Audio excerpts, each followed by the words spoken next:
Welcome to First. I'm Nichelle Poston along with Mark Eichman and Shirley Min. Seasonal workers migrate to southern Delaware every summer to harvest crops. While adults work the fields, their children can participate in a federal educational program. Jack Markell learned this summer what it takes to ride across the country. In the process, we'll see if his inspiration takes hold and what he plans to do for an encore. And celebrating Andrew Wyeth, the famed artist's work has been pulled together for a major event at the museum he made famous. First, your public media news magazine starts now.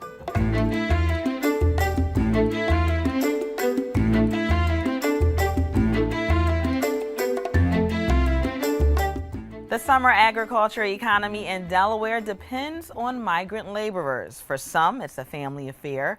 Uprooting younger children does have an impact. Delaware education reporter Chris Barish is here with our first look at a program that's aimed to help. Hi, Nichelle. There's around 600 migrant workers who come to Delaware every summer. Some bring their whole families. Their older kids sometimes join the parents in the fields and packing houses. But what about younger kids? They can get into a special scholastic camp. It's a federal program that's been around for a half-century.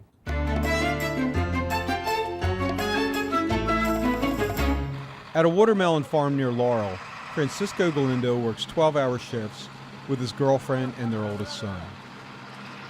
At a motel 15 miles away, another son takes care of their disabled child.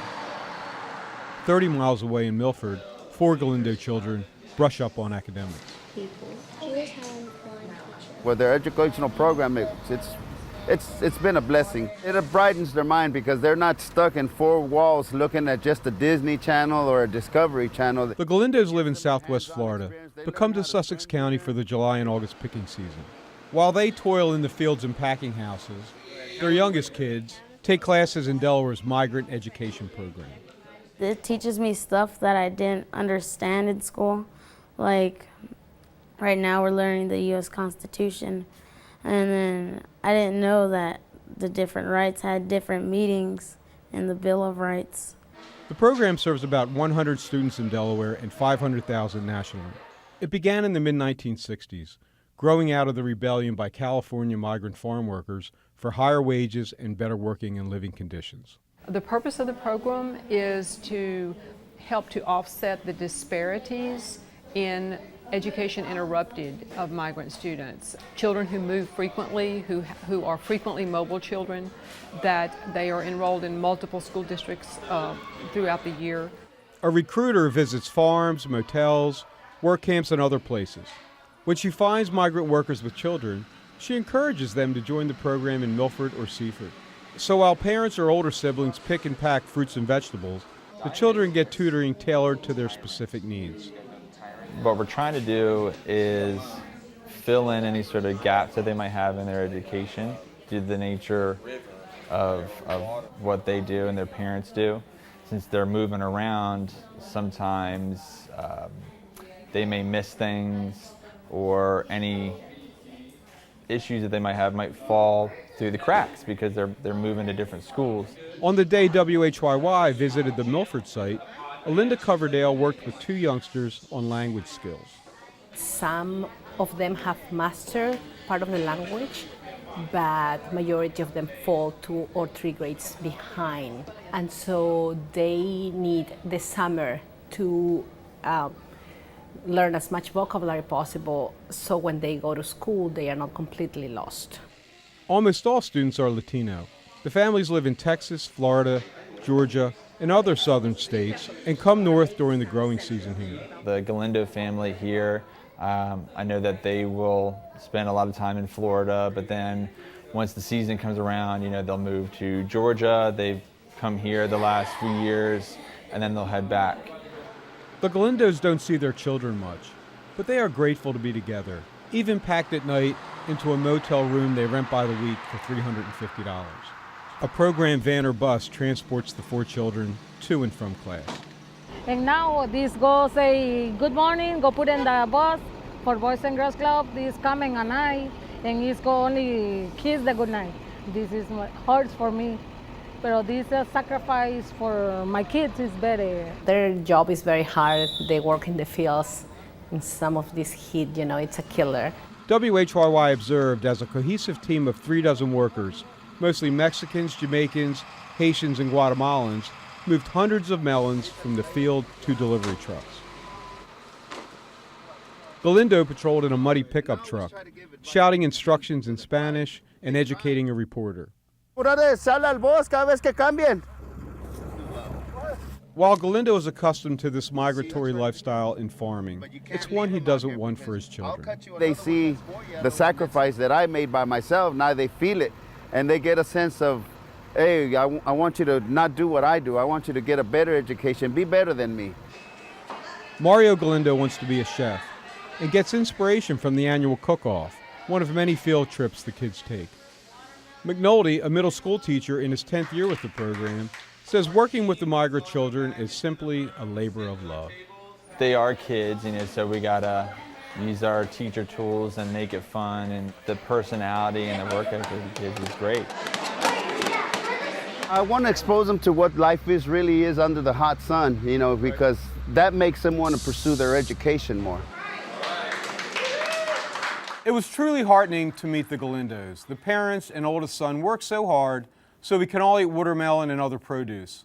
And they are so grateful that the 4 younger children get to spend their days in a productive classroom and camp instead of crammed inside a hotel room. So Chris, tell me, how did the Galindos hear about this program and how long have they been participating? Well, the recruiter found Francisco 4 summers ago. The kids had always been itching to come up and join their father in Delaware for the summer, so they saw this as a golden opportunity. And for the last 3 years they've been coming, and it's become an annual pilgrimage. Okay. Well, it looks like some grueling work on the farm. Tell me about this family who migrate here. How grueling is the work on these men and women who migrate here to help Delaware's agricultural economy? Well, it's truly backbreaking work.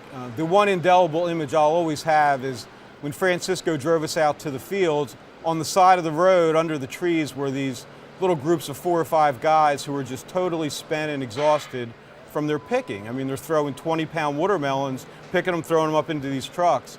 So I'll tell you what, for the rest of my life, every time I take a bite of watermelon, I'm going to think so fondly of these men and women. And so will I. Thanks, Chris. You can see more of Delaware education reporting on the Delaware page of newsworks.org.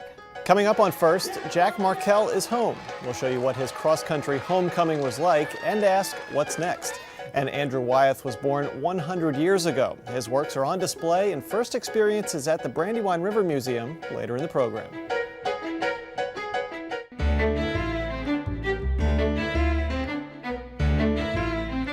First person this week is Kevin Dombrowski. He's heading up a new group called Revitalize Delaware. Kevin, welcome to the show. Thank you for having me. Tell me about your group, relatively new. Sure, yeah, we're technically 3 months old, but about 1 year in the making. And we're a young conservative group that's really aimed at increasing the debate and dialogue here in Delaware. We've seen that the debate and dialogue is really one-sided, and as a result, there's no accountability in a lot of what's happening in the state. And we think that the lack of accountability is heading or taking the state in the wrong direction, and we really want to hold those elected to be more accountable of what they're doing and to make Delaware a little bit economically sustainable in the future. Now, Revitalize Delaware is a PAC, correct? Correct. So you don't necessarily align with any particular party, or you do? We align with fiscally conservative policies, which tend to align with Republicans in the state. Additionally, we're really focused on practical educational reform. And then third, and most importantly, we want to make Delaware thrive in the future, because right now we see spending going one way, revenues going the other way, businesses leaving the state as opposed to coming here. So a lot of it kind of, at its core, is practical educational reform, fiscal responsibility, and business-friendly practices that, again, make Delaware thrive. Are you able to attract, the young people to your group, the millennials, the sought-after demographic into your group? Yeah, so I am a Republican, and when you're a millennial and you say you're a Republican, it tends to be a bad word, and that's what we're always thought to believe. However, when we launched this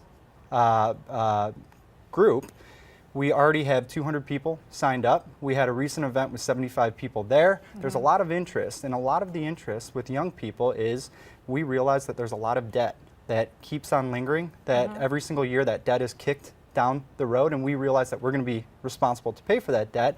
And how you pay for that is increase taxes and decrease government services. And we want to live here, and we want Delaware to be better in the future for our families. You submitted an op-ed to the News Journal recently, and speaking of this debt that keeps getting kicked down the road, when Governor John Carney passed his budget, he was saying this is a budget of shared sacrifice. It seems like he is making tough choices and decisions by raising taxes to get rid of this recurring debt. You don't see it that way necessarily. Well, I don't really think that there's a revenue problem. Right now, Delaware, everyone knows, currently spends the 6th highest per capita in the United States on government expenditures. The reason that we've been afforded such a low tax burden with such high government spending is roughly 1/3 of all taxes are outsourced taxes, largely through the franchise taxes. So the money is there. Has the Republican Party responded to Revitalize Delaware joining the political conversation?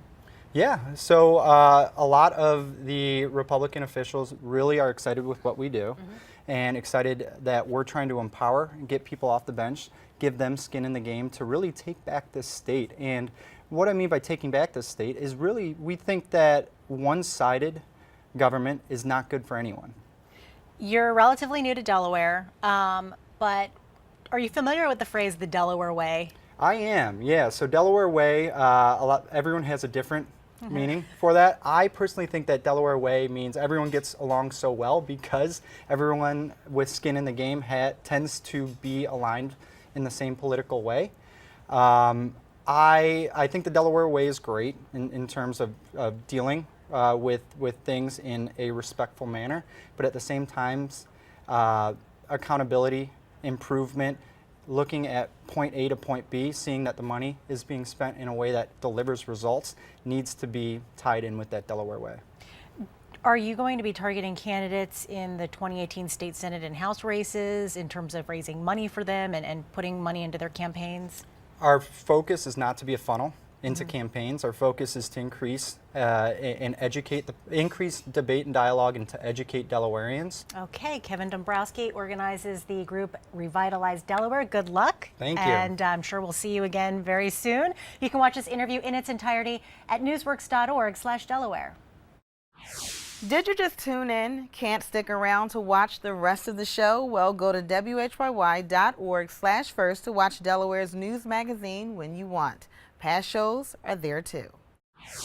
Jack Markell is sleeping in his own Delaware bed for the first time in almost 2 months this week. The former governor completed his cross-country bike ride for charity on Tuesday. He talks about his completed mission.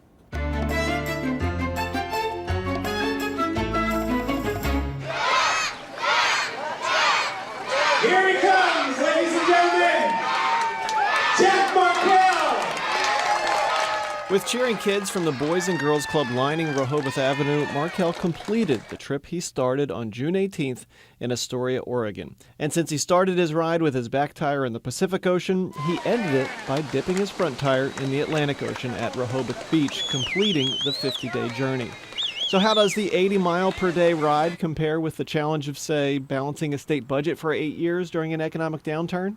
The difference in all of those other challenges is that my decisions affected a lot of other people, and so that's a big burden. It's a really important responsibility.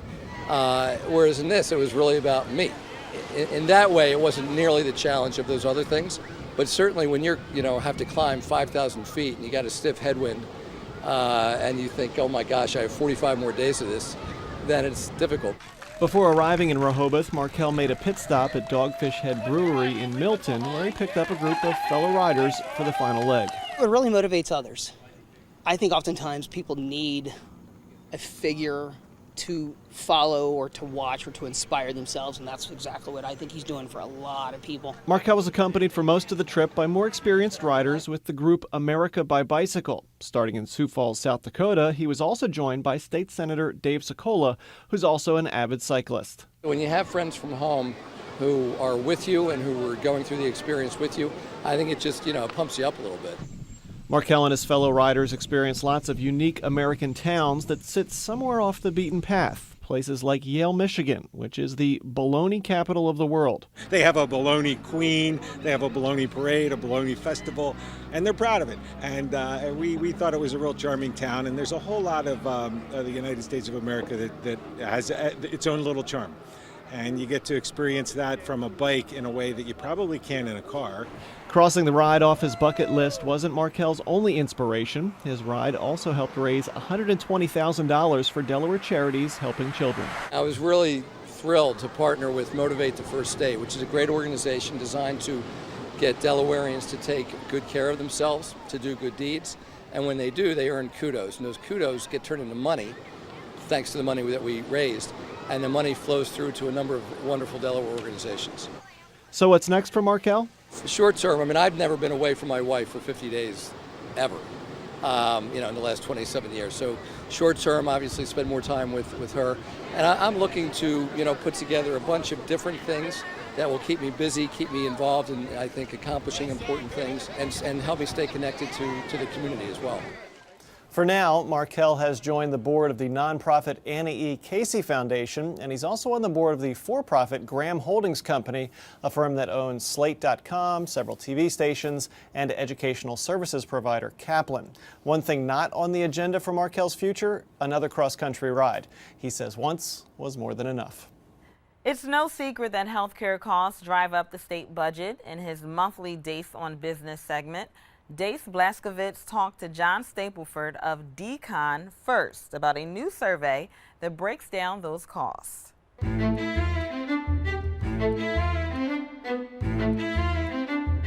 Dr. John Stapleford, welcome back to the segment. Always a pleasure to be here, Dace. In 1 to 3 sentences, tell us what we should know about Medicaid. Medicaid is a state and federal government-funded health coverage for low-income families, for the elderly and disabled. And let's make it local from a Delaware perspective, a Delaware budget, taxpayer numbers perspective. What should we know about Medicaid? Well, Delaware, before the Health Reform Act, Delaware had one of the most liberal eligibility requirements for Medicaid. And the Medicaid budget for fiscal 18 is $760 million, which is the largest single line item in the state budget. And there's other money they're throwing in there from the tobacco fund and as well. That spending, the general fund spending over the last 10 years has gone up 25%. The Medicaid spending out of the general fund has gone up 53%. Wow. 2 data points. Your work, I'm citing your work here, 2 data points. If the state of Delaware's Medicaid spending was in line with the national average, the state of Delaware would spend roughly $200 million a year less, point 1 of 2. And the second one that you uncovered, Delaware Medicaid senior spending is roughly $45,000 annually versus the national average of $17,500. Reworded, we as a state spend 2.5 times Medicaid senior spending. It's your work, John Stapleford. Tell us. Just Kaiser Foundation is one of the leading sources of information on healthcare and Medicaid, Medicare. And their 2014 data, which is the latest, said Delaware, in terms of spending, Medicaid spending per enrollee, Delaware ranks 4th in the nation. And you go, wow, 4th in the nation. Then you look at seniors, and in terms of senior enrollees, we rank 1st in the nation, $45,000. The second state, number 2, $34,000. The national average about $17,500. So naturally, when you have a state budget crisis and you look at those numbers, you say, gosh, what's going on? But let me challenge you just a minute. Aren't healthcare costs higher in the Northeast? Actually, among the 5 states with the highest healthcare cost, one is Alaska, one is North Dakota, and one is Minnesota. So not uniformly, no. And how about, does Delaware have more poor? Among the elderly, the poverty rate nationally for seniors, the latest one, 9.7%, Delaware 7.1%. Ultimately, I'm going to ask you why, but let me set it up here just a minute. We have a state of Delaware budget crisis. Depending on the number you want to listen to, $200, $400 million short. Logic suggests it's going to be even uglier next year. And yet, low-hanging fruit, here's $200 million of apparently overspend from the state of Delaware. Therefore, my question is, are the elected in Delaware corrupt or incompetent? It's both, and as you might expect. And what you have is $4 billion coming to households in the state from Medicaid and Medicare. And the industry, the earnings in the healthcare industry here is $4.2 billion. So you've got $4 billion of largely or intensively government regulated money. And so if you're in that industry, one of the first things you think of is cozying up to somebody in government to make sure that the wind is blowing in your direction. One example, I'm not an investigative reporter. We did look at the Health Resources Board for the state. It's a gatekeeper. If you want to bring a healthcare operation into Delaware, if you want to expand one, if you want to get new equipment like a cyber knife, you have to go to the Health Resources Board. Okay. So we look at it. Almost half of the positions on the Health Resources Board are vacant right now. And it turns out it goes back to Health South wanted to bring a rehabilitation facility into Middletown. The chair of the board had piled 40 pages of criminal charges against Health South. The CEO of Health South was in prison at the time, and so he would not approve it. So Governor Markell fired him, and other members of the board quit, and Health South was able to put their facility up. But then when you go back in history, there's a VA nursing home that was built in Milford. And you say, gee, that's pretty far away from the central population area. And it happens to be built right across the street from former Governor Minner's house. And then finally, we found out that through the Health Resources Board, they turned down Fox Chase. Fox Chase is a leading cancer provider, treater in the Philadelphia area, and really you could argue in the country. They denied them access to northern Delaware because pressure from Christiana Care was getting ready to open a Graham Center. So these are all, they raise questions. We don't have hard data on any of this, but you say, sure, all this money involved. You've been great. John Stapleford, thank you. John Stapleford has presented his data to Senator Greg Lavelle's office. How Delaware deals with rising health care costs is going to be an ongoing budget conversation. In 2009, the art world lost a real treasure, Andrew Wyeth. The Brandywine River Museum of Art is holding a retrospective of his work, celebrating the 100th anniversary of his birth. The exhibit contains over 100 of the artist's best works, from some of his early watercolors up to his very last painting. It's our first experience this week.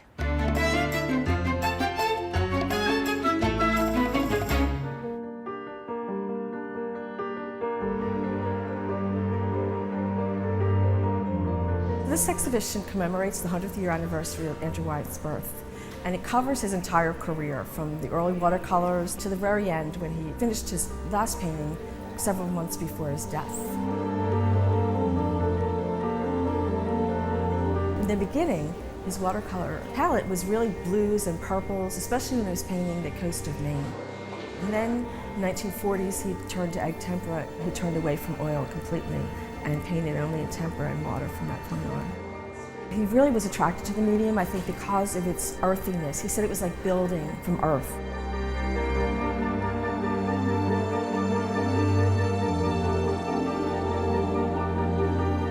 Tempera was a more painstaking, meticulous medium, and he was drawn to that. He saw that as his focused side. Watercolor to him was his more wild side. He said it was his free side, and that was more spontaneous. So the two of them represented really his personalities.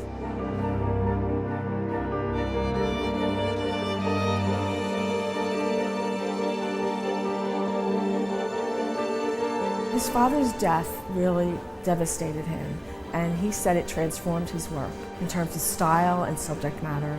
And really, the death of his father appeared in his work throughout the rest of his career in various ways. He's very accessible in terms of his realism, but they're also drawn to the psychological element in his work. His work is frequently very haunting, mysterious, melancholy.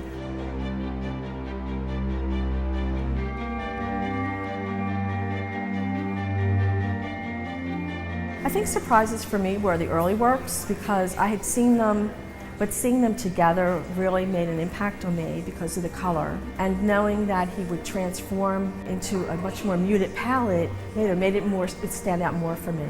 He began to see color, I think, as a distraction in some ways. He really wanted to paint emotionally.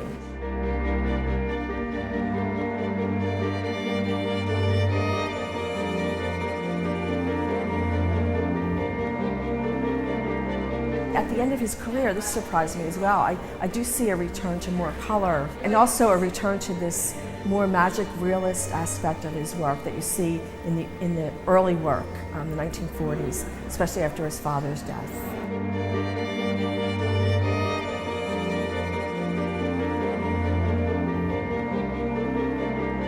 He recorded facts, but he also added elements of mystery, fantasy, and also imagination and memory. He wanted people to respond to more than the realism. He said they came to his work through realism, and hopefully they left with more than that.